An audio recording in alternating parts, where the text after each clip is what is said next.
Assalamualaikum warahmatullahi wabarakatuh. Selamat pagi anak-anak.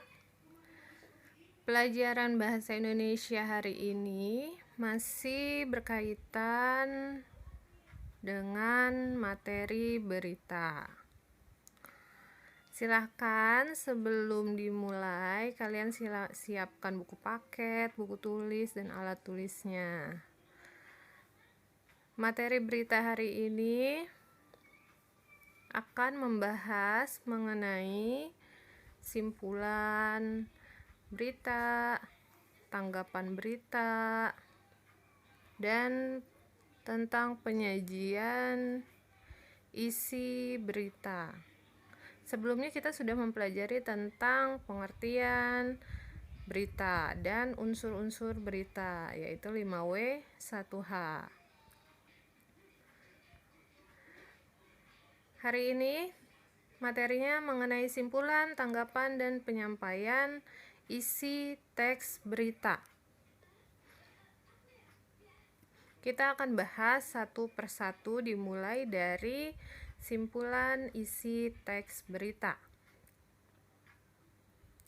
Simpulan isi teks berita. Simpulan memuat unsur-unsur berita dengan lebih ringkas. Unsur-unsur berita yang kemarin sudah kita bahas, ada what, why, when, where, why, how. Kemudian langkah-langkah untuk menyimpulkan teks berita yaitu sebagai berikut. 1. Mendengarkan atau membaca teks berita dengan saksama.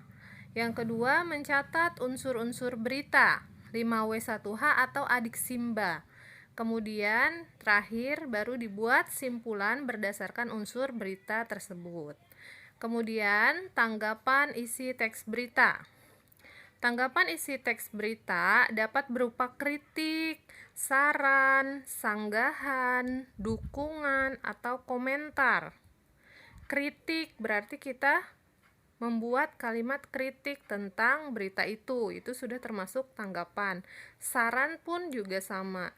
Kita bisa memberikan saran dengan menggunakan contoh kata, misalnya sebaiknya.